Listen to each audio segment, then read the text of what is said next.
Marine Robotics Society is a student group which focuses on building robotic boats. I'm personally doing the architecture degree here at Strathclyde.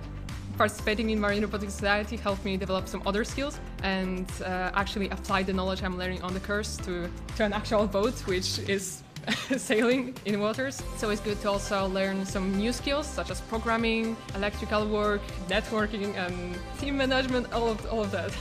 We learn about industry standards, but here we get a chance to actually apply it. And something we do learn as well is when the industry standard doesn't actually work. And you sometimes just think, why do they do it that way and not the other way? And it gives you the chance to go, okay, let's try it the other way. If it works, there you go, new research topic. If it doesn't work, you find out, okay, that's why the industry standard's there. So I do think it's a really good learning experience.